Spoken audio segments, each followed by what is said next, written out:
Ora boas, malta, bem-vindos aqui a mais um episódio aqui do podcast Vamos Falar de NBA, um podcast do projeto Vamos Falar de FUM e que também tem a colaboração e transmissão da Bola TV.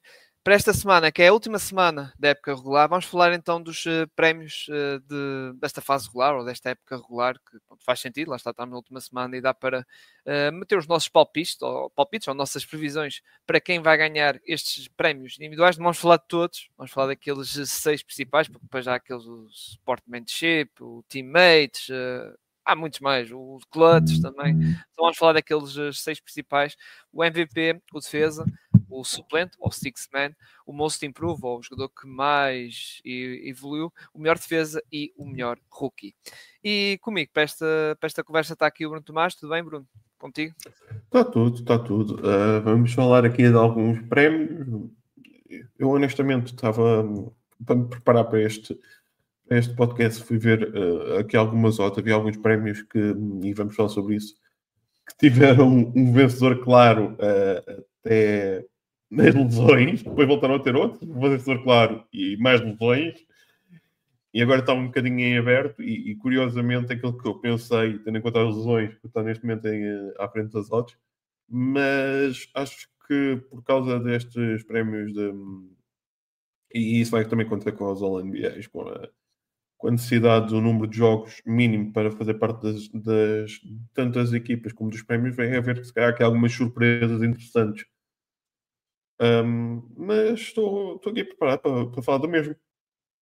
Sim, e claro que alguns prémios que vamos falar já têm favoritismo, vamos dizer assim, ou o prémio, ou aquela expressão que nós usamos, o prémio já está quase entregue, basicamente, mas também há outros que temos ali algumas dúvidas e que realmente está a discutir, estão a ser bem discutidos, digamos assim, ou seja, e até prefiro assim, do que ser chegar a esta fase lá está, da época, não é? Quando é final da época regular e tal, e quem vai ganhar isto e ganhar aquilo e vai chegar ao fim, vai ganhar este, vai ganhar aquele, tipo, e vai ganhar, tipo, no sentido, pronto, não há assim grande discussão, não há grande falatório, e eu prefiro, lá está, que seja assim um bocado como este ano, que por acaso está a haver algum falatório. É verdade que há um prémio ao outro que está a haver falatório por causa de uma certa lesão de certos jogadores, que eram grandes favoritos, já agora de defesa, com o Wembanyama, que teve aquela lesão, ficou de fora na corrida, e que o Wembanyama, muito provavelmente, se não tivesse a lesão, quase ganhava esse prémio. Aliás, até podemos começar com esse, Bruno.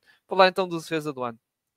Que, não sei se concordas comigo, que se o Wembanyama não tivesse aquela lesão, que nós já comentámos aqui, que vai afastar aqui a época toda, e lá está, mesmo se a equipa fosse aos playoffs também ficava de fora, já estava basicamente garantido que ele ia ganhar, não é?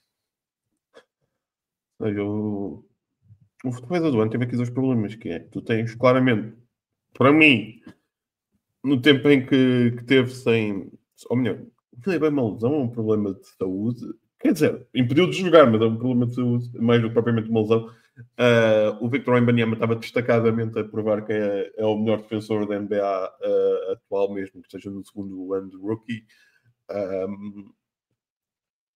Já o ano passado demonstrou isso, e só não foi se calhar o prémio de Defensive Player of the Year, porque ele jogou grande parte da temporada com 4 em vez de 5.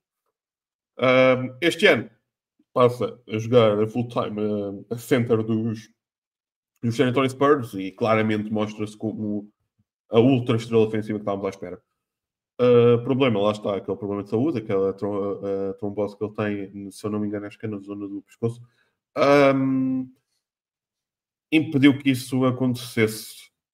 Depois, tínhamos o Triple J a fazer uma época excelente e lesiona-se mais uma vez. Mais uma lesão, mais aqui um problema para este prémio.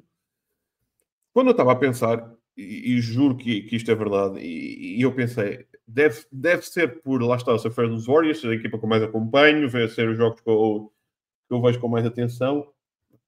Deve ser só eu que acha que, tendo em conta que estes dois não podem, claramente seriam, um candidato a Defensive Player of the Year seria o Draymond Green. Pensei eu. Seria, claramente, eu, enquanto não sou fã, mas enviesado pelo tipo de jogos e os jogos que eu acompanho com mais atenção. O que é verdade é que nas casas de apostas, pelo menos até dia 6, aqui já estou a ver num artigo, está como o odds favorite o Draymond Green. E eu fiquei, ok, então não sou só eu. Vamos começar por e eu falar, e vou ser muito, obviamente, e espero não ser parcial na forma como eu descrevo o Draymond Green. Peço desculpa, é um defensor excelente. É um defensor excelente. A forma como ele defende não só o pintado, sendo um jogador mais pequeno, ou seja, conseguindo defender de jogadores maiores que ele, mas também a forma como ele orquestra a defesa de perímetro é um jogador incrível. É certo que já está na fase descendente da carreira, já não é o Draymond Green que já foi Defensive Player of the Year de forma algo destacada, mas continua a ser um defensor de grande preponderância na NBA. Para mim, não sei se tu concordas, depois daquela saída daqueles dois, não há ninguém que seja assim destacado. Outras pessoas que aparecem na corrida, como o Evan Mobley, temos sempre aquela questão que quem é que será melhor, o Evan Mobley ou o Jarrett Allen, principalmente porque jogam na mesma equipa. É certo que eu prefiro Evan Mobley, mas acho que é aquela situação em que nós não conseguimos parar a forma concreta qual é que é um melhor que o outro. Acho que é um bocado por gosto pessoal. E depois temos, por exemplo, estive a ver aqui quem também aparece na probabilidade de aparecer para casas de aposta, o Ludort. E para mim, na questão do Ludort, acho que é claro que ele é um defensor excelente, mas quando olhamos, se houvesse Defensive Team of the Year, eu acho que era mais simples de dar do que, Sim, do que Defensive Player of the Year. Ou seja, acho que o Ludort é por ele ser a principal referência defensiva nas All Defensive Teams, yeah. Mas se calhar um jogador para como Defensive Player of the Year, acho que será mais difícil. Mas lá está. Acho que é um ano em que houve realmente de defensores excelentes. Acho que peca pelas lesões dos principais candidatos. Sim, exato. Eu sou dessa opinião, lá está do Embanyama, se tivesse, porque realmente ele é o melhor jogador defensivo desta modalidade, por ser um alien que é, e o impacto que ele tem, e a qualidade que ele tem. Não há os instintos defensivos, a capacidade das trocas, a capacidade de defender de 1 a 5. Sim, ele consegue defender bases, já consegue defender malta como Curry, Shea e Doncic e por aí fora. Defesa de baixo cesto que realmente é imperial. Acho que aliás, basta ver a média de ressaltos que ele tem, que é absurdo. É absurdo. A média de ressaltos, não, desculpem, de blocos que ele tem. E mesmo ressaltos também, ele é muito bom ressaltador, não é? É uma máquina de duplos. Por isso, pá, não, se ele, e aliás, eu vejo o Embanyama muito provavelmente assim um jogador que vai acabar a carreira se calhar com mais defensive players que a malta lá está, como os Rudy Gobert, os Dwight Howard, os Jaquim Jones, que ganharam para aí uns 3 ou 4 desses prémios. Eu vejo perfeitamente o Embanyama se calhar a superar isso, porque estamos a falar de um jovem jogador, não é? Que está apenas no seu segundo ano e que, lá está, esta época, se não fosse esta questão física que ele teve, pá, esta questão é mais saúde até. Esta questão de saúde que ele teve, pá, ele ganhava isto, quase certeza. Agora, E mais do que isso, eu não sei se concordas, é ele ser tão novo e já ser muito melhor do que os outros, se me entendem. Para mim, o que me faz mais confusão do Victor é que ele vem de um futebol europeu futebol, peço desculpa, basquetebol europeu é o hábito. Um basquetebol europeu, um basquetebol FIBA, onde a regra dos segundos defensivos não existe. A colocação, a forma como pensar o jogo NBA versus FIBA é ligeiramente diferente. Para o bem e para o mal. Os jogadores da NBA às vezes não se adaptam tão bem quando estão a fazer competições FIBA / Jogos Olímpicos como esperamos e vice-versa. Porque porque é muito mais fácil ser um rim runner no Basketball FIBA, com aquela questão de não haver um tempo máximo que podemos estar a defender no garrafão, do que, por exemplo, na NBA. E o Victor adaptou-se de forma totalmente incrível. Que estavas a falar muito bem, que ele consegue defender de 1 a 5. Eu acho que o mais impactante, acho que nós já vimos, mais do que aqueles blocos incríveis no garrafão, é os blocos incríveis para o triplo, que é estupidamente interessante e estúpido. E se calhar é o jogador que transforma aquilo numa facilidade. Nós não vemos assim tantos blocos a triplos como espectável, como estamos à espera. Mas com o Victor, pela sua envergadura e pelo seu conhecimento de campo, torna-se muito mais fácil. É impressionante o Victor. Sim, sim, sim. Agora, passando para realmente para os candidatos que realmente estão elegíveis. Falaste do Ludor. A questão do Ludor, pronto, é muito simples. É tal cena de a melhor equipa defensiva, que é o Oklahoma City Thunder, que estão até com uma vantagem bem, exato, tem um rating defensivo bem lá está, podem dizer, são 2 pontos, meus amigos, 2 pontos em rating defensivo é muito. É muito. É muito de diferença com os meus Orlando Magic, que ainda continuam em segundo lugar. Para as pessoas terem um bocadinho uma noção, é muito mais fácil, por exemplo, uma diferença de calhar de 5 até 10 pontos no offensive rating do que no defensive rating. Porque o cálculo o defensive rating tem a ver com o número de, se eu não me engano, é o número de pontos que recebem em cada 100 posses de bola defensivas. Primeiro, há certas equipas que terem uma noção, e os OKC são um exemplo paradigmático, que jogam muito rápido, então têm muito mais posses de bola de atacantes do que defensivas. Portanto, o defensive rating torna-se ainda mais complicado de assimilar, porque sempre que acontece um ponto, o impacto do defensive rating é muito maior. Exato. Aliás, são 2,5. Estava aqui a confirmar, são 2. Pensava que era 2, mas não, são 2,5 de diferença. E como está a dizer, o Ludort é aquele caso, lá está, que é a principal referência defensiva daquela equipa de Oklahoma City Thunder, que atenção, é uma equipa a nível defensivo. É Ludort, é Jalen Williams, é o Shea, é o Caruso, é o Chet, o Hartenstein, o Keston Wallace, não é? Que é o segundo ano dele também e que é um belíssimo defensor. Mas o Ludort, é claro, é aquela referência principal, porque também é aquele jogador que tem aquela tarefa de ok, eu vou ficar com o pior jogador daquele lado, seja um Curry, seja um Ja Morant, seja um Doncic, ou seja, ele fica sempre com o pior oponente do outro lado da equipa, seja jogadores bases ou extremos, basicamente. Embora às vezes extremos fica o J-Dub, o Jalen Williams, mas ele está ali por causa dessa questão. Outro jogador que também era falado era o Jack Jackson, que teve um bom ano. Ele foi sempre bom defensor, só não foi quando os Memphis fizeram aquela experiência de pular poste, assim que a coisa não correu bem, porque ele não é um poste, ele é lá está um extremo poste, vamos dizer assim, ele é a posição número 4, até para as tarefas defensivas dele é melhor nessa posição. Mas depois vamos falando dos dois, claro, há a questão do Dyson Daniels, também não esquecer, que está a fazer uma belíssima época dele, mas Dyson Daniels, entretanto, também já vamos falar dele, porque acho que está envolvido noutro prémio. Mas vamos falar dos dois jogadores que, lá está, os principais favoritos, que estão mais na discussão, porque Jaren Jackson estava lá, mas entretanto esta má fase dos Memphis fez com que ele saísse dali, porque também há ali aqueles problemas defensivos e até o rendimento do próprio Jaren Jackson já não está a ser melhor, mas isso eu acho que pronto.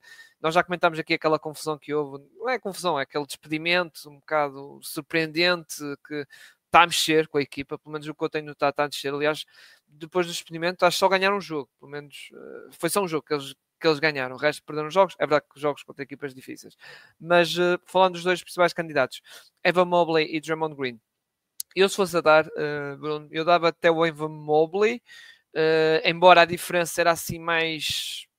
É muito coisa, porquê? Porque o Draymond Green, se perguntasse para mim, Cyril, o Draymond Green pós a trade deadline foi o melhor defensor da NBA? Sim, porque aliás, tu sabes melhor que eu, pós a trade deadline, os Golden State Warriors foi uma volta de não é bem 180 graus, mas percebes, foi uma mudança de muita coisa, e realmente aquilo a nível de, mesmo, atenção, estamos a falar do lado defensivo, mas do lado ofensivo, já comentamos aqui várias vezes, estão um nível espetacular, e o próprio Curry a fazer jogaços, e o Podziemski, que apareceu o homem, nesta segunda metade da época, está a aparecer, yeah.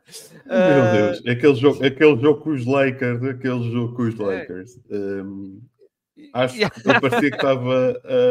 Ele não estava. Ele não estava a atirar para um lago, ele estava a atirar para um oceano. Aquilo era qualquer coisa de pá. É certo que nós já falámos que ajudou o facto que é suposta defesa, melhor defesa da NBA durante um período de 10 jogos. Nós todos, e pós-trade deadline, nós percebermos que, ok, isto não é sustentável, porque os problemas mantinham-se lá e até foram, como é que eu gosto de dizer, amplificados com a saída de um jogador que também, se não fosse o problema de lesões, estaria sempre como candidato neste prémio, que é o AD. Não podemos esquecer que as pessoas às vezes desvalorizam muito o AD. Infelizmente teve a sua carreira no tempo áureo esteve marcada por grandes períodos de lesões e algum gozo, não é? Anthony Day-to-Day Davis, a alcunha dada por alguma parte dos fãs, e fomos trocar um defensor excelente por um defensor limitado, vou pôr isto desta forma. Mas sim, é de facto isso que aconteceu. É certo que, e aí concordo contigo, o jogo do Draymond Green foi amplificado no sentido em que tens ao lado um Jimmy Butler, que também é um excelente defensor, e potencia isso. Contudo, eu continuo a dizer que o Draymond Green, mesmo até à trade deadline, continua a ser o Draymond Green, se me entendem. Sim. Mas eu acho que o Evan Mobley, até à trade deadline, ou até... Sim, foi mais consistente. Foi mais regular. Os Cavs foram mais consistentes, também ajuda, não é? Sim. Mas lá está, para mim custa-me dar ao Evan, só por causa daquilo que eu estava a dizer no início da minha intervenção, que é o Evan Mobley é um defensor excelente, mas o Jarrett Allen também é um jogador excelente. Sim. Então podemos dizer de forma concreta que toda esta incrível defesa, principalmente de pintado dos Cavs, centra-se só no Evan Mobley, se me entendem? Ou é a forma como jogam, quase um bocado em drop, cada um dos centers, que ajuda nas ajudas e nas trocas para que isso aconteça. E depois tens bons jogadores como o Okor, o Hunter, que contribui também, lá está um bocado nisso, embora já falámos aqui, comentámos que os Cavs, a nível de defesa de perímetro, ficasse um bocado tremido, não é? Quando apanhar lá está, nós falamos disso, os Celtics, ou até uns Knicks que se tiver um Brunson a 100%, que à partida, aliás, à partida não, já fez vai fazer o seu regresso, lá está, tal como nós prevíamos, ia fazer o seu regresso nesta última semana, mas eu acho que lá está, o Evan Mobley foi mais regular na época toda. Sinceramente, claro que uma fase que não teve bem, porque foi na altura que ele teve lesionado e depois regressou e pronto, ficou ali mais coisa, mas de certo geral acho que era o que merecia mais, mas continua, lá está, a assumir a qualidade, pronto, que é uma coisa que, como tu dizes, o Draymond Green é um dos melhores defensores da liga, ponto.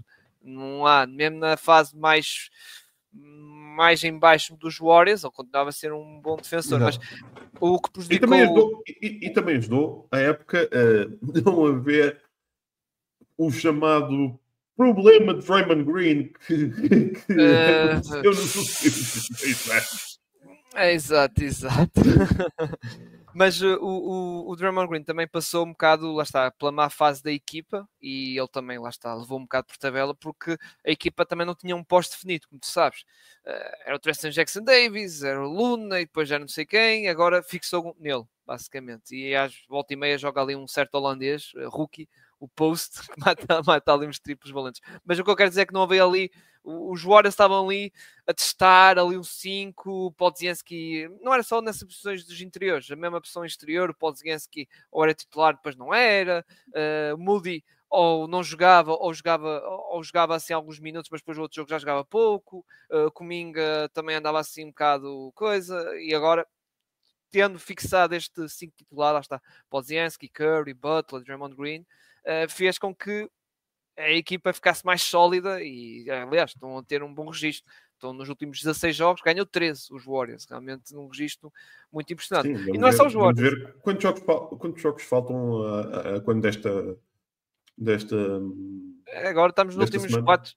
Agora estamos nos últimos, basicamente, jogos. É últimos 5, exato. 5 jogos, 4 jogos. Ou seja, estamos na última semana. E vamos lá ver como é que acaba o Oeste, não é? Acho que Aliás, tu tens 4... dependendo da altura que vão ver este podcast, seja na Bola TV, seja nas plataformas de podcast, seja no YouTube, toda a informação que possamos dar pode acabar totalmente diferente. É impressionante. Exato, eu não vou dizer nada. Atualmente temos os Clippers na zona de play-in, mas na altura quando vocês vão ver, pode estar em quarto lugar. Ou até em terceiro, se os vizinhos Lakers escorregar mais, podem estar em terceiro, e os Clippers, que são outra equipa que também estão na fase espetacular. Aliás, os Clippers, não sei se sabes dessas, na altura que estamos a gravar, atenção, os Clippers, os Warriors, Timberwolves, estão numa sequência dos 16 jogos com 13 vitórias. Essas 3 equipas. Sim. Realmente impressionante. E com isso também subiram alguns lugares, e aproveitando, lá está dos Memphis Grizzlies, que tal como eu disse, estão a... lá está, é descer. Muito. Atenção, que é uma grande época do treinador dos Clippers, se eu não me engano é o Ty Lue. Ninguém estava à espera com todas as consequências que aconteceu esta época dele, mesmo que fique só no play-in, ficar no play-in, atenção. Acho que é impressionante. E eu estou confiado mesmo que caia no play-in, Bruno, que eles vão ao play-off, porque depois apanhando Sacramento Kings ou o Dallas como está, os Suns, acho que não vão chegar ao play-in, acho eu. Ainda por cima o Kevin Durant, sem o Kevin Durant a jogar, e esta última semana nem se sabe se ao certo se ele vai jogar ou não. E já agora, aproveitando, estamos a falar de treinador, passamos para isso para treinadores, que o Ty Lue é um dos candidatos até nisso. Embora não é dos principais, mas vou dizer assim, para ficar nos finalistas não me surpreendia se ele ficasse, pelo excelente trabalho que está a fazer nos Clippers, que realmente é um trabalho muito bom, e aquela equipa também ele conseguiu, lá está, pegar bem, e também, claro, houve fatores como a questão do James Harden, de certa forma portou-se bem o James Harden, nos playoffs vamos ver. Eu acho que as pessoas acho que as pessoas nos últimos anos esqueceram-se quão bom é o James Harden. E o Kawhi Leonard, que muita gente pensava que já se certo, mas o Kawhi nós sabemos qual era o problema do Kawhi, mas eu só vou dizer, olhem para a Filadélfia nos últimos 2 anos e o Harden muitas das vezes levou aquela equipa às costas com os problemas todos que havia com o Joel Embiid, atenção, e acho que nunca foi valorizado o que devia ter o James Harden, e todos nós sabemos que é uma personalidade controversa e tem decisões em relação a ele próprio controversas e gosta de polémica, mas continua a ser um jogador de excelência. A forma como ele tornou-se um point guard da antiga, a forma como vê o jogo, que passa a bola, é formidável. Exato. Mas Norman Powell, por exemplo, destacar, estava aqui a pensar em nomes. O Norman Powell teve assim uma belíssima época. Chris Dunn, que infelizmente não vai estar elegível para os All Defensive Teams, porque era um bom base defensor. Lá está, teve ali o Ty Lue pegou numa equipa que realmente, pronto, tens o Harden, é verdade, o Kawhi, mas já percebemos que o Harden não é o Harden dos Rockets, nem é o Kawhi dos Spurs, mas pegou num elenco muito interessante e transformou numa equipa bastante... ia jogar bem, e atenção, jogar bem dos dois lados do campo. Muito bem. Dos dois lados do campo, e a trade deadline deles, que passou um bocado debaixo de radar, mas teve ali aquisições muito interessantes, como foi o Bogdanovic, lá está um bom base a vir do banco e a dar poder de fogo que realmente a equipa precisava. a vir do banco, e o Ben Simmons que está a jogar uma espécie de Draymond Green, ou seja, ele é aquele poste, ele é o suplente do Zubac, que também está a fazer uma belíssima época, e que espero que ele esteja nas All Defensive Teams, que realmente ele é uma grande âncora defensiva, mas o Ben Simmons, é verdade que não tem jogado muito tempo, é verdade, uma dúzia de minutos ou isso, mas esse tempo que ele está a jogar em campo está a ser até positivo, e realmente isto é bom para a equipa dos Clippers, que assim aumenta tem grandes opções ali lá está, no seu banco, isso. Mas lá está, eu não estou a dizer isto que os Clippers agora são candidatos fortes para ganhar alguma coisa, não, mas está a ser uma equipa interessante e realmente uma equipa que está a surpreender. Dá gosto de ver, acho que é mais isso. É uma equipa que dá gosto de ver, é uma equipa, e acho que é uma equipa, lá está, com toda a maré de azar que passaram, acho que Exato. todo o ódio que podíamos ter aos Clippers, da forma como foi construída as equipas, acho que passou e agora estamos só a desfrutar dos Clippers como os Clippers são. E eu admito, eu gosto muito do Intuit Dome, sou um bocado parcial, então gosto de ver os jogos dos Clippers porque acho mais piada à arena, acho a arena extremamente moderna e engraçada. Então, sou um bocado, ok, olha, gosto disto. Exato. Agora, próximos treinadores candidatos, o Ime Udoka, que atualmente, atenção, quando estamos a gravar, os Rockets estão em segundo lugar da conferência Oeste e podem acabar por ficar ali. Depois J.B. Bickerstaff, que também está, lá está outra equipa que surpreendeu os Detroit Pistons, não é? E depois, por fim, que a meu ver, acho que vai ganhar e já foi. Lá está nessa posição de maior favorito já há muito tempo. É o treinador Kenny Atkinson, que foi o teu treinador junto dos teus Warriors, que realmente e também uma voto vai para ele, para o Kenny Atkinson, não é? Também acho que para ti também é a mesma coisa, não é, Albert? Custa-me não dar o J.B. Bickerstaff porque acho que o que ele fez é estúpido, é estúpido, acho que foi. E porquê é que eu vou dizer o JB? Porque se vocês forem ver um dos primeiros podcasts desta temporada, eu disse que para mim o candidato a treinador do ano no início da temporada seria o Ime Udoka. Porque já estava à espera que os Rockets fossem a grande surpresa. Contudo, quando vamos ver, para mim, a equipa que subiu mais, se calhar até foi os Detroit Pistons. O ano passado foi mesmo malzinho. Foi e não só, mal. os Rockets, a impressão que tu tinhas na época passada, aliás, mais na segunda metade da época passada, é que esta equipa não surpreendia se lá está a subir nos lugares, não é? Já esta época de Detroit Pistons, tu disseste, os Detroit Pistons vai para o top 6, tu ficavas a rir. Sim, sem dúvida. Tu rias assim, o quê? Top 6? O quê? E com possibilidade, atenção, que eles estão nessa possibilidade de ir ao quarto lugar. Ou seja, e tu, o que é isto? Não, isto estás a ser maluco, não é? Exato. Pode ir ao play-in, dizer assim, play-in, décimo, ok, e mesmo assim, mas ok. Mas agora, mesmo assim, eu acho que todos nós até dizíamos que era mais provável o Washington Wizards que... Não, o Washington Wizards não, porque era realmente uma equipa mais fraca. Mas os Hornets... Os Hornets ou os Bulls, ou Reds. Eu quando disse o Washington Wizards estava realmente a exagerar um bocadinho, mas o Hornets sim. Mas aquilo que Kenny Atkinson fez esta época nos Cavs é formidável. Ele pegou nos Cavs, que esteve ali sempre na corda bamba, era aquela equipa que entraria sempre de caras nos playoffs de forma direta, mas teríamos sempre dúvidas de passar a primeira ronda. Para mim, um do top 3 reais candidatos ao título esta época. E se calhar uma equipa que vai meter Celtics não é como desfavorecidos, mas um bocadinho mais alertas do que gostariam de qualquer das outras formas e em princípio vão poder encontrar eles se obviamente nenhum deles perder entretanto na final de conferência. Exato, mas por isso acho que é daqueles prémios que não vai haver muita discussão. Não significa com isso que não tenha havido aqui grandes treinadores deste ano e como estava a falar do JB, falar do Email Doca, que o merecem... O Mike Duganolto, Mike, no jogo que citando, não é? nos OKC Thunder, que não merece aqui o seu destaque, mas lá está.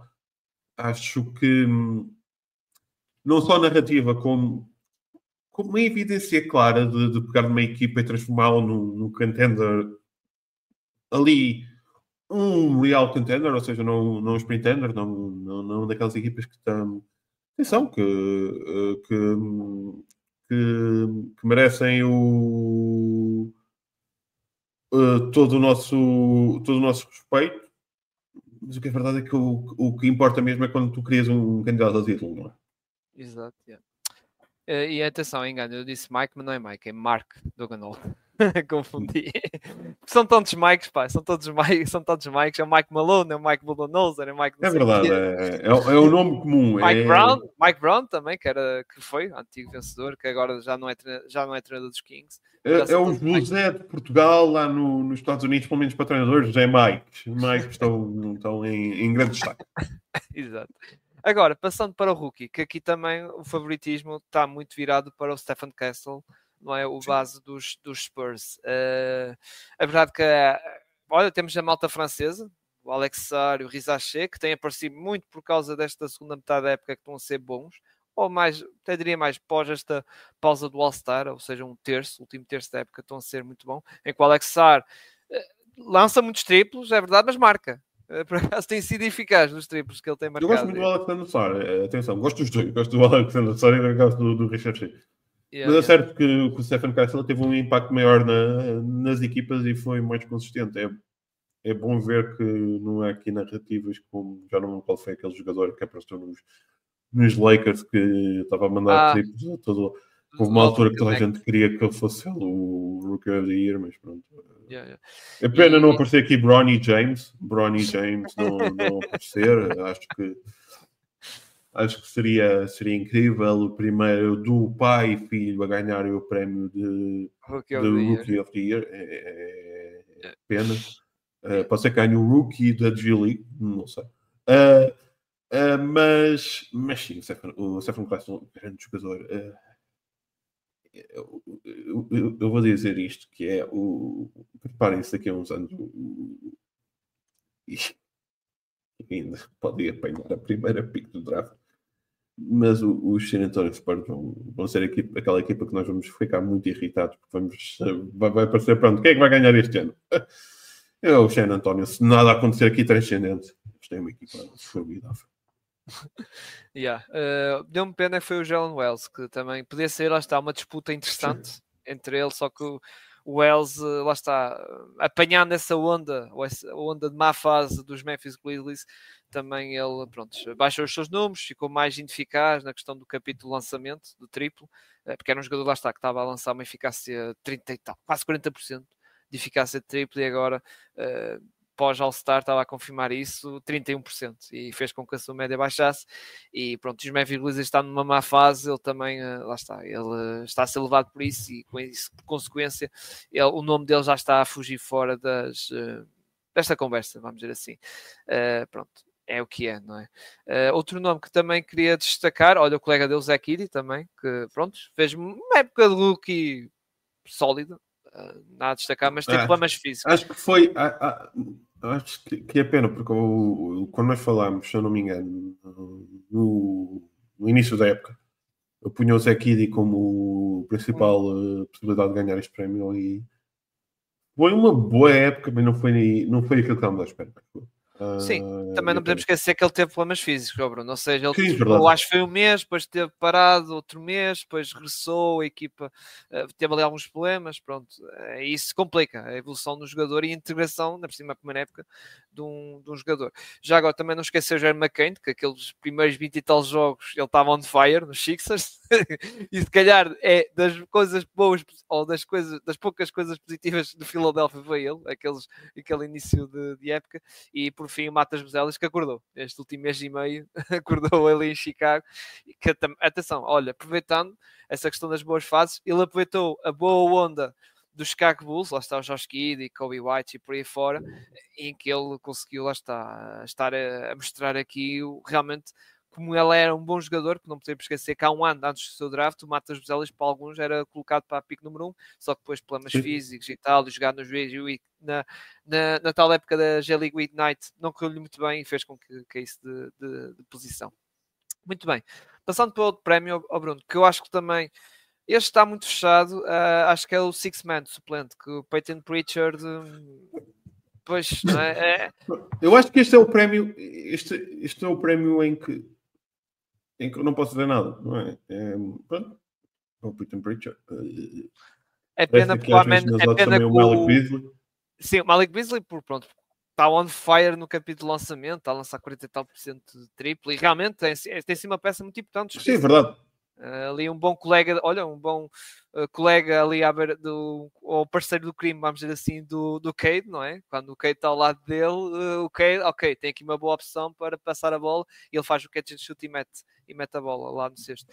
Mas é o Peyton Pritchard, e não só, acho que temos que também dar um elogio ao Peyton Pritchard, que acho que evoluiu como jogador. Ele já não é só aquele jogadorzinho baixinho, base baixinho e tal, que só lança de 3, não. Ele acho que também oferece mais coisas ao jogo, acho que já consegue pautar o jogo, já consegue fazer, lá está, jogadas que já vimos no ano passado, pick and roll com Nemias, mas não só com Nemias, não é? E acho que, lá está, nível playmaking, tal como isso evoluiu. A nível defesa, claro que é um alvo defensivo, por causa das, pronto, ele é baixo, mas ele é esforçado, ele tenta ali fazer qualquer coisa e não ser um buraco autêntico, embora é um bocado complicado, por causa da sua, lá está, estrutura, vamos dizer assim, a sua altura e isso, mas mesmo assim ele é combativo, vamos dizer assim. Mas opa, este prémio acho que acho que já está mais que entregue, ainda por cima, se o Amen Thompson podia ser um bom nome, mas o problema do Amen Thompson perdeu esse direito, porque entretanto o Amen Thompson tem mais jogos a titular que a suplente, e por isso, porque não, o Amen Thompson era um bom nome, não era? Mas como agora agarrou a titularidade, não é? Depois da lesão de Jabari Smith, ele passou para titular e nunca mais, mesmo com a recuperação de Jabari Smith, nunca mais largou, porque até podia ser um nome bastante interessante e até podemos ter uma boa disputa entre os dois, sinceramente, que são jogadores totalmente diferentes, não é? A nível de estilo, não é? E de posições também, mas pá, sendo assim, não há assim muita coisa, lá está, muita coisa para discutir, e aqui o prémio vai para então o Peyton Pritchard. Agora, passando para o Most Improved Player, que ao primeiro não, já durante alguns meses era o Cade Cunningham, o base lá está do Detroit Pistons, coisa que eu não concordava muito com esta questão do só Cade. Eu que defendia, só eu defendi quando pessoas que passaram neste podcast que devia ser ele, mas fui só eu. Não era só tu, atenção, com muita gente. Não concordaram. Mas houve muita gente que também meteu ele. Eu não concordo um bocado com isso, por questões que já falei nessa altura, lá está. Porque era um jogador que já nós esperávamos isto, basicamente, e que não foi, ou seja, ele não está a ser uma surpresa para mim. Realmente, ok, está a ser um bocado de surpresa, é verdade, porque não podemos esquecer o contexto dele. Teve aquelas 2 épocas de rookie que basicamente não jogou. Temos que ser sinceros, ele basicamente não jogou. Ele jogou ali uns joguitos, depois teve uma lesão grave, ficou de fora. Mas já na época passada víamos ali algumas coisas dele, sinceramente. É verdade que a equipa não ganhava, mas o contexto da equipa não era muito bom, vamos dizer assim. A questão do treinador, a questão, lá está, da própria equipa em si, que não estava a ser bem montada, a falta de spacing, que era a questão, lá está, do triplo, lá está, do Malik Beasley, dos Tim Hardaway, não é? Que ofereciam isso e que fazia com que facilitava o jogo do Cade, não é? Porque o Cade gosta de ter o spacing, que é para depois ter espaço para entrar para o jogo interior, muitas vezes. Mas lá está, não é uma surpresa enorme, sinceramente. E agora, atualmente, já não é o favorito para ganhar, é o Dyson Daniels. Por acaso, o favorito a ganhar, que atenção, é um jogador também jovem do draft, mas lá está. Eu percebo mais o Dyson Daniels, porque realmente o Dyson Daniels, que era um jogador que em New Orleans, não é, Bruno, não jogava quase nada, era um base suplente, mas era de 12 minutos, vamos dizer assim, porque também estava muito tapado, não era? CJ McCollum, não é? E o próprio Zion jogava ali um point forward, não é? Mas agora ele aqui em Atlanta, que ao primeiro até nós pensávamos, se calhar vai ser suplente, porque a dupla de base já titular ia ser o Trae Young e o Bogdanovic, não, passou para titular e correspondeu e de que maneira o Dyson Daniels? A fazer estatísticas absurdas, principalmente do lado defensivo, as deflections, os roubos de bola, e até, a meu ver, acho que até fez uma boa evolução no lado ofensivo. Não estou a dizer que ele agora é um Bogdanovic, por exemplo, pegando nesse exemplo Bogdanovic, não é, mas já faz mais coisas, coisa que antes ele era algo ineficaz. E ok, tinha algum playmaking, mas eu acho que ele nisso deu um salto. E assumiu mais, sinceramente, coisa que em New Orleans era um jogador que não assumia, como eu digo, às vezes ele entrava, era só tinha um papel, era tipo Mighty Style Bull, basicamente, que era só para aquele papel defensivo. No lado ofensivo não contava, e ele agora aqui nos Hawks provou-nos o contrário, que realmente, claro, como digo, não é uma grande ameaça, mas é um jogador que pode manter quase 20 pontos num jogo. E lá está, e sem darmos por ela, basicamente. Mas, Bruno, passando para ti, a tua pick continua a ser o Cade ou achas que agora davas para o Dyson Daniels? Eu acho que vou ter que dar ao Dyson por uma razão simples, que é ele tornou-se o rei dos estilos. E é estranho eu dizer isto desta forma, parece que estou aqui a acusá-lo aqui de algum crime, mas é estúpido o que ele faz no nível defensivo numa equipa que é necessária. Quando tens o outro ponto de ataque ou outra pessoa ser o Trae Young, ajuda ao facto de teres ao lado um parceiro que seja tão bom a defender o perímetro como o Dyson Daniels. Continuo a achar que é bom o Cade estar nesta luta. Acho que a evolução do Cade é significativa. Continuo a dizer que não estava à espera. Já tinha assistido um bocadinho do Cade.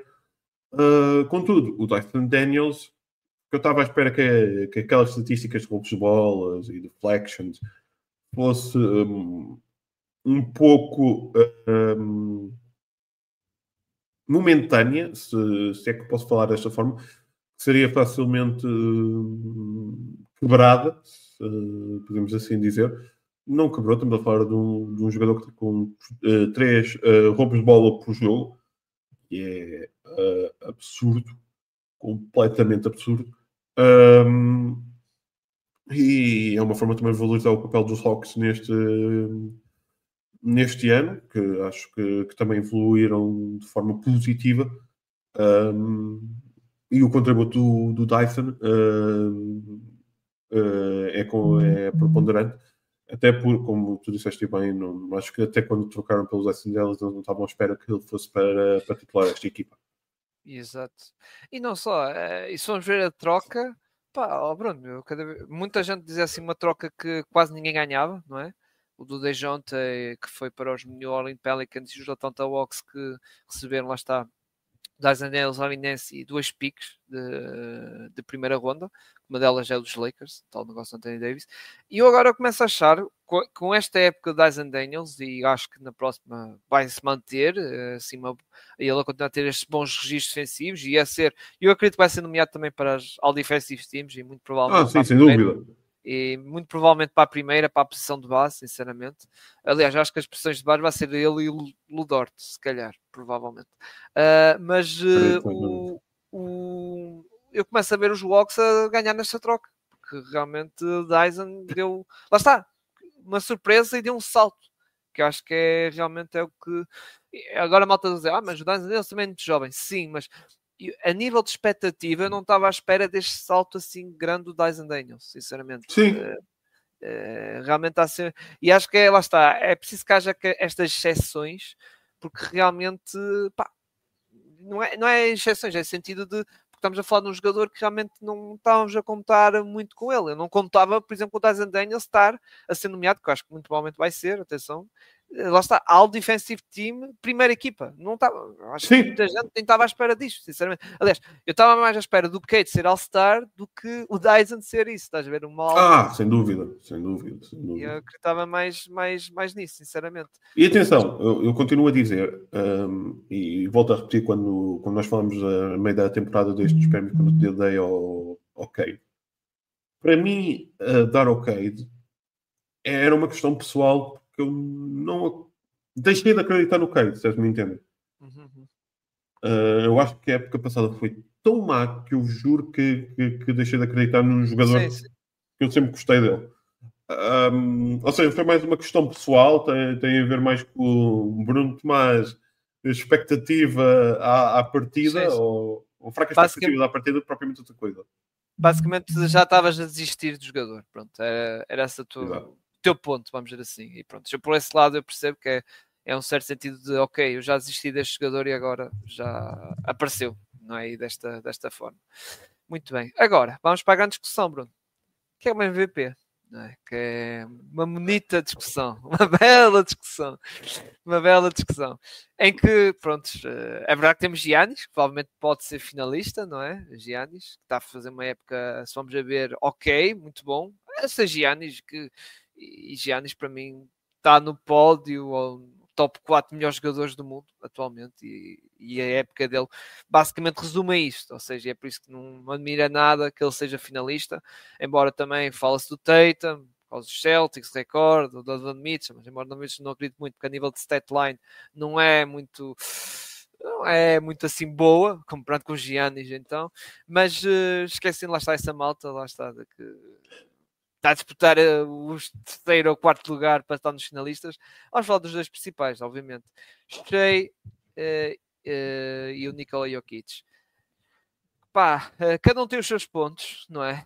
Shea, cada um tem os seus pontos, não é? O Shea tem a questão de, ok, está numa equipa com um recorde espetacular que pode acabar a época regular com 70 vitórias e tornando assim o terceiro melhor registro sempre da NBA, na época regular, só fica atrás dos Warriors, lá está a equipa dos Warriors de 2015-2016, não é? 73-9, e o dos Bulls de 95-96, salvo foi esse ano de Acho que 72-10.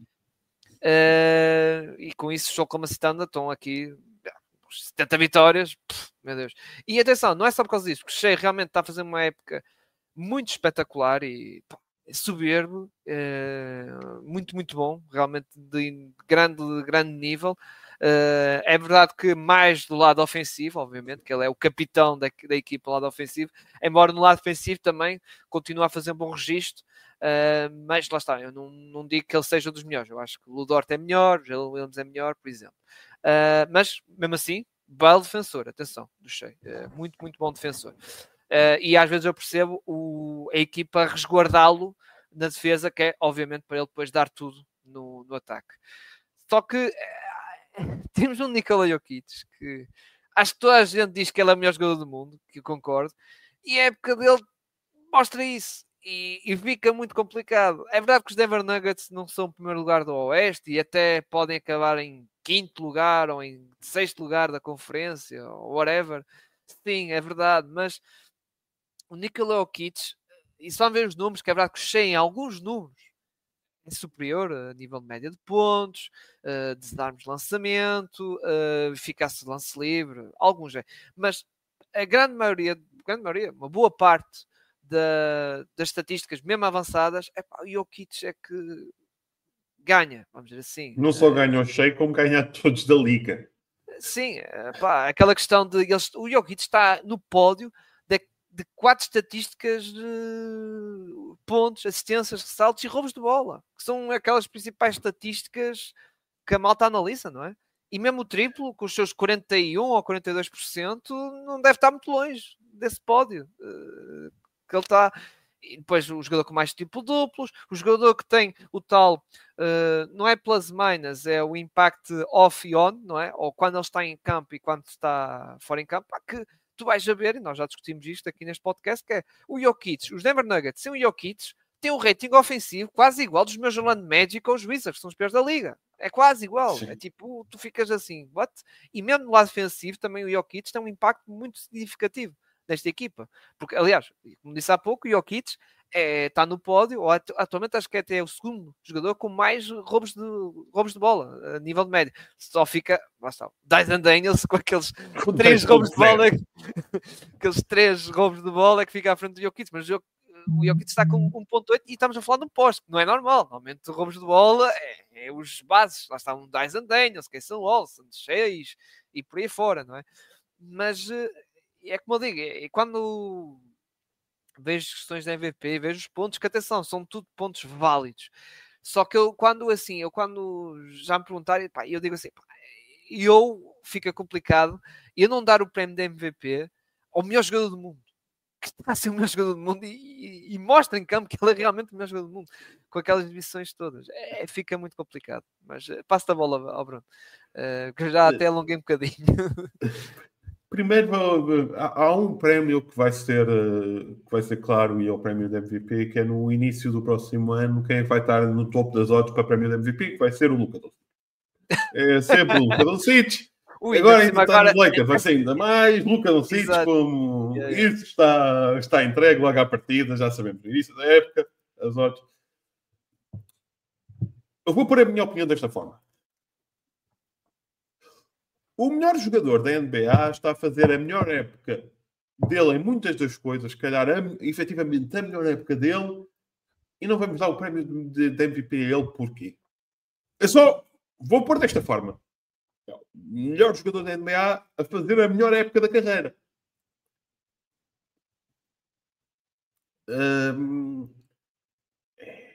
É absurdo. Eu acho que por aquilo que aconteceu e o que tu analisaste bem, já analisámos neste podcast de forma bastante criteriosa. Criámos um movimento Give some help to Nicola. Don't leave Nicola alone, que foi um movimento com extremo sucesso para este podcast. Os Denver Nuggets estão ali na segunda, terceira linha de candidatos ao título por causa do jogador. É o Nikola Jokic. É impossível para mim não dar o prémio ao Nikola Jokic. A forma que eu tenho de explicar o quão bom é o Nikola Jokic, quando ele faz aquele triplo, duplo, de 30 pontos, ou seja, 30 pontos, 20 assistências e 20 ressaltos.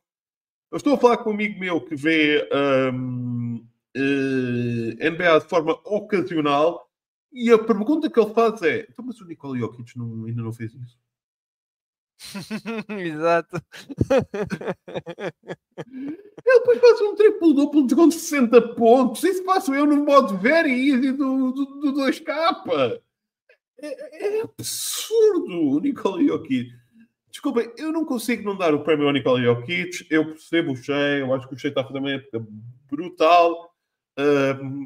O Shea faz-me lembrar aqueles prémios, na forma como eu entrego o prémio ao Shea, que era um bocadinho quem ficava em terceiro lugar nos prémios de melhor jogador do mundo de futebol, quando tínhamos o pico do Ronaldo e do Messi.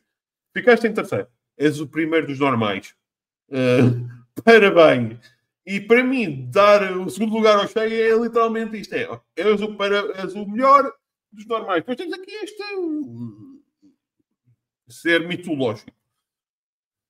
Que, por vezes, é prejudicado porque parece que que não se sentem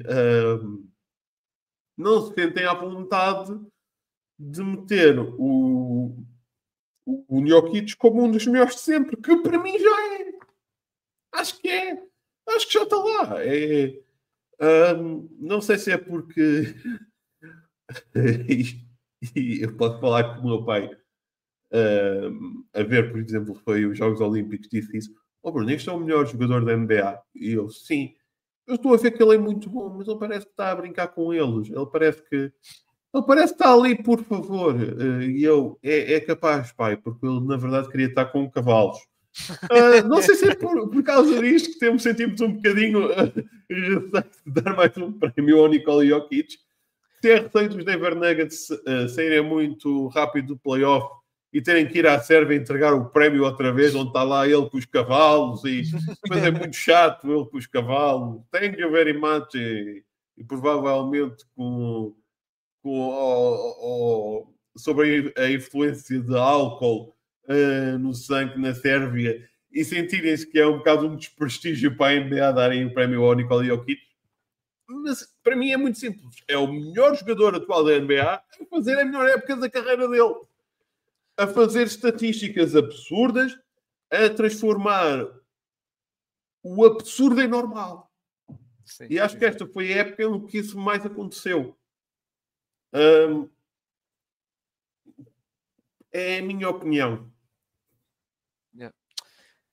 É muito. Lá está. Eu, como eu digo, eu percebo vários pontos válidos para o Shea. Agora, aqueles pontos que é. Ah, mas o Jokic já ganhou não sei quantos. Epá, isso não. Isso aí, quando vem com essa conversa, eu digo logo: não, não, não, não. Não tanto.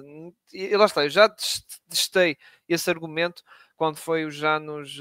Alguns anos, por exemplo, quando foi o LeBron, que é. Ah, porque ele é. Temos de dar um MVP ao LeBron James, ao mundo, nós todos sabemos, mas temos de dar a outro. Tipo, opá, por amor de Deus, não, esse argumento não é? Quer dizer, qual é a culpa do LeBron? E fora outros, tivemos casos de anos do Michael Jordan, anos do Kobe White, o Kobe Bryant, que eram dos melhores jogadores, era o melhor jogador do mundo nesse ano e estava a traduzir isso também na época regular. E não, vamos dar ao Michael Malone, ou vamos dar não sei quem. Epá. Eu vou pôr isto desta perspectiva, que é para as pessoas que estão a ver ou ouvir este podcast perceberem. Era como se chegássemos à vossa empresa, vocês forem ser claramente sempre o empregado do mês, mas dissessem: temos de dar ao outro. Então, mas eu tenho aqui, fiz tudo isto, é claramente. Bem, mas é sempre o mesmo. Vamos dar ao Joaquim. Epá, o Joaquim erra todos os. Epá, mas pronto, é porque agora é o Joaquim. Eu cansei e depois aquele argumento o Jokic não pode ter tantos MVPs com o LeBron ou com o Esse é o Michael pior Jordan. para mim de todos. Não faz sentido. Então, se for assim, ninguém pode ganhar mais MVPs com o Michael Jordan. Ninguém. Ninguém. Mesmo que um jogador realmente domine a NBA durante 10 anos, não pode, só pode ganhar 4 MVPs. Epá, não, pelo amor de Deus. Podíamos ter aqui um jogador a fazer médias de 100 e. Pá, não, Jordan. Não. É como eu digo, há alguns pontos válidos para o Shea, é verdade, mas Sim, é verdade. esses pontos que eu estava a citar há pouco, que é temos de dar a outro, que já estou cansado de estar no Jokic, ou o Jokic não pode ter tantos prémios MVPs como Michael Jordan, não sei o que mais, opa, isso não. Isso para mim já foge disso, porque para mim se realmente, para mim o prémio MVP lá está, como diz o nome, o jogador mais valioso da liga, que está a ser mais valioso durante a época, atenção, e época regular, atenção. Época regular, não te lembras como o primeiro MVP do Jokic era mas ele não é campeão, não é campeão, é tipo, por amor de Deus, o que então o prémio MVP só está elegível para quem é campeão? É isso? Não é tipo, não faz sentido, não é? Não faz sentido nenhum.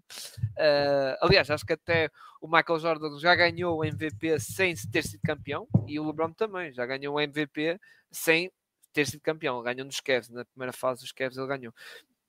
E são coisas que para mim acho que não faz sentido nenhum. Quando vem com esses argumentos, para mim não faz sentido nenhum. Para mim, se o jogador X foi realmente o melhor jogador da liga e o jogador mais valioso da liga, naquela época, para mim é o que merece ganhar o MVP. Claro que, como há estes anos, cá há uma certa discussão. Lá está.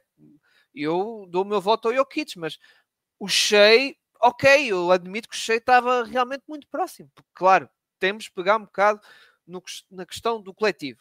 Contexto coletivo, jogo como tanto isso, mas também outra coisa que não percebo é pegar nisso e então, meus amigos, se for assim, é pegar no melhor jogador da melhor equipa da fase regular e dar-se um MVP também. Olha, o Tatum ganhava na época passada. Foi realmente o melhor jogador da melhor equipa de fase regular, que era de longe. Aliás, os Celtics pós All-Star já estavam basicamente nos playoffs, já estava garantido, não é? E para mim não faz sentido. Para mim é um jogador realmente mais valioso e é um prémio individual e tem-se que ir para o prémio individual. Se o coletivo também faz parte, tem uma cota de parte e pode ajudar na narrativa. Agora, não é isso que determina tudo, sinceramente. E o Jokic, lá está, como eu disse há pouco, o Jokic é o jogador que o diferencial dele em campo e fora é o maior, é absurdo. O net rating dele quando está fora de campo é negativo, quando está fora, ou seja, quando está no banco de suplentes ou não joga, é negativo. Os Denver Nuggets estão com um net rating negativo. Ou seja, são uma equipa nem de play-in. Nem de play-in. E quando ele está em campo, a equipa, é como diz o Bruno, pode não ser um forte candidato, mas está na segunda linha ou terceira linha, porque tem o Nikola Jokic. E tem o tal fator de ter o melhor jogador da série. Porque os Denver Nuggets apanham o Jokic e Thunder, a meu ver, o melhor jogador da série é o Nikola Jokic. Porque é o melhor jogador do mundo. Ponto. Bem, Bruno, e com isto vamos então fechar aqui o episódio. E voltamos para a semana. Lá está que, para a semana, já não é época regular, já é fase do play-in. Grande abraço a todos e até à próxima, malta. Tchau, tchau.